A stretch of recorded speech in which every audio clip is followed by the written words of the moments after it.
शाहजहां, ये नाम सुनते ही जहन में क्या आता है? जाहिर है, ताजमहल, प्यार की एक खूबसूरत, शानदार निशानी। लेकिन क्या कहानी सिर्फ इतनी ही है? नहीं। उस सफेद संगमरमर के पीछे ना सत्ता, बगावत और अपने ही परिवार से मिले धोखे की एक बहुत ही गहरी, बहुत ही उलझी हुई कहानी छिपी है। तो चलिए, आज इसी कहानी को थोड़ा कुरेदते हैं। और इस कहानी की शुरुआत होती है एक जबरदस्त एम्बिशन से। मतलब एक ऐसी जिद जिसने उसे अपने ही पिता, अपने ही भाइयों के खिलाफ खड़ा कर दिया। गद्दी तक पहुंचने के लिए उसने खून का रास्ता चुना।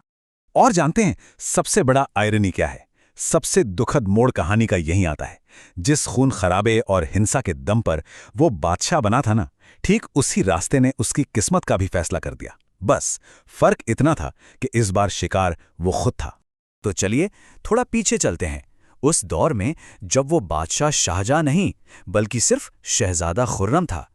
एक ऐसा शहजादा जो गद्दी के लिए और सच कहें तो अपनी जान बचाने के लिए लड़ रहा था। तो देखिए, उस वक्त की जो सियासी बिसात थी ना, वो कुछ ऐसी थी। एक तरफ था खुर्रम और दूसरी तरफ उसका भाई शहरयार। लेकिन शहरयार के पीछे कौन था? ताकतवर महारानी नूरजहां। और नूरजहां चाहती थी कि उनका दामाद यानी शहरयार गद्दी पर बैठे। तो उन्होंने एक चाल चली। खुर्रम को दूर कंधार जाने का हुक्म दिया गया। असल में यह हुक्म नहीं, एक राजनीतिक जाल था। उसे दिल्ली की सियासत से दूर फेंकने का एक तरीका। और खुर्रम ये चाल खूब समझ रहा था। अब देखिए कहानी बदलती कैसे है। 1623 में खुर्रम ने बगावत की, लेकिन वो नाकाम रही। पर फिर उसे मिला महाबत खान जैसे एक जबरदस्त जनरल का साथ, और साथ मिला अपने ससुर आसफ खान का। बस यहीं से खेल पलट गया। जब 1627 में बादशाह जहांगीर की मौत हुई, खुर्रम उस वक्त दक्कन में यानी दक्षिण में था। लेकिन उसके आगरा पहुंचने से पहले ही उसके साथियों ने दिल्ली में पूरा मैदान साफ कर दिया। मतलब गद्दी के जितने भी दावेदार थे, सबको रास्ते से हटा दिया गया। और ये बहुत ज़रूरी बात है। शाहजहां ने एक तरह से एक नई रीत शुरू कर दी, एक खूनी रीत। उसने ये दिखा दिया कि मुगल सल्तनत में गद्दी विरासत में नहीं मिलती, उसे तलवार के जोर पर छीनना पड़ता है। और ये एक ऐसा सबक था जिसे उसके अपने बेटे बहुत अच्छी तरह सीखने वाले थे। चलिए अब आगे बढ़ते हैं शाहजहां के दौर के शिखर पर। वो दौर जब दौलत की कोई कमी नहीं थी, जब एक से बढ़कर एक शानदार इमारतें बन रही थीं, सब कुछ बेहतरीन लग रहा था। लेकिन कहते हैं ना, कहानी की सतह के नीचे उसके अपने ही पतन के बीज बोए जा रहे थे। इसे शाहजहां की एक बड़ी सी शतरंज की बिसात समझिए। उसने अपने चारों बेटों को, चारों मोहरों को दूर दूर तैनात कर दिया। क्यों? ताकि कोई भी एक बेटा ज्यादा ताकतवर ना हो जाए।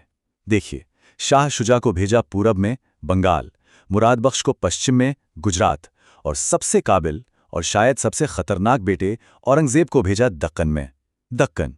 लेकिन एक बेटा था जिससे उसने अपने पास रखा, अपना पसंदीदा बेटा, दारा शिकोह। उसे पंजाब दिया, जो राजधानी के बिल्कुल करीब था। और ये जो तरफदारी थी ना, ये बाकी भाइयों की आंखों में बुरी तरह खटक रही थी।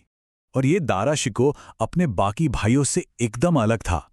मतलब जहां उसके भाई पक्के फौजी कमांडर थे, वहीं दारा एक पढ़ा लिखा इंसान था, एक स्कॉलर, एक फिलॉसफर।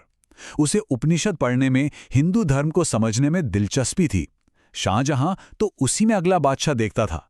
लेकिन उसकी यही खूबी, यही उदारता दरबार के कट्टरपंथियों और खुद उसके भाइयों के लिए उसकी सबसे बड़ी कमजोरी बन गई। तो सोचिए, एक शानदार सल्तनत और 4 शाहजादे, चारों में बादशाह बनने की होड़। ऊपर ऊपर सब शांत था, लेकिन एक चिंगारी की देर थी। और वो चिंगारी लगी एक खबर से, एक ऐसी खबर जिसने एक भयानक गृह युद्ध, एक सिविल वॉर की आग भड़का दी। वो खबर थी बादशाह शाहजहां की अचानक गंभीर बीमारी। बस 1657 में जैसे ही ये अफवाह फैली कि शाहजहां अब बचने वाला नहीं है, पूरे साम्राज्य में हड़कंप मच गया। जो बेटे दूर दूर के सूबों में थे, शुजा, औरंगजेब और मुराद, उन तीनों ने इसे एक मौके की तरह देखा।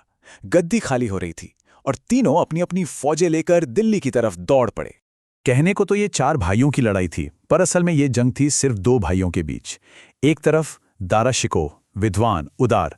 दूसरी तरफ औरंगजेब, एक शातिर और बेरहम रणनीतिकार।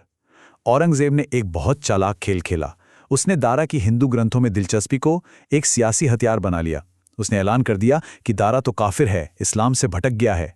ऐसा क्यों किया? ताकि जितने भी कट्टरपंथी मुस्लिम सरदार थे वो उसके साथ आ जाएं। यहां तक कि उसने अपने छोटे भाई मुराद को भी यही पट्टी पढ़ाई कि यह जंग गद्दी के लिए नहीं, इस्लाम के लिए है। अब इस जंग का फैसला हुआ 3 बड़ी लड़ाइयों में। पहली, धर्मत की लड़ाई। यहां औरंगजेब और मुराद की मिलीजुली फौजों ने दारा की सेना को हरा दिया। लेकिन असली टर्निंग पॉइंट था सामूगढ़ का युद्ध। आगरा के पास हुई इस लड़ाई में औरंगजेब ने दारा की फौज को तहस नहस कर दिया। बस इस एक हार ने दारा को बादशाह के दावेदार से एक भगोड़ा बना दिया। और फिर देवराई की आखिरी लड़ाई में उसका सब कुछ खत्म हो गया। और अब कहानी घूमकर ठीक वहीं आ जाती है जहां से हमने शुरुआत की थी। इस खूनी जंग का नतीजा अब खुद बादशाह शाहजहां को भुगतना था। इतिहास का चक्र पूरा हो रहा था। ये थी औरंगजेब की आखिरी और सबसे क्रूर चाल। सामूगढ़ जीतने के बाद उसने सीधा आगरा पर कब्जा किया। उसके पिता बादशाह शाहजहां किले में ही कैद थे। औरंगजेब ने क्या किया?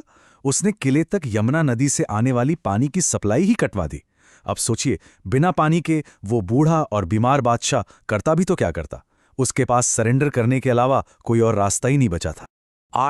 पूरे 8 साल, इतने साल शाहजहां ने अपने ही किले की एक छोटी सी मीनार मुसम्मन बुर्ज में एक कैदी की तरह गुजारे।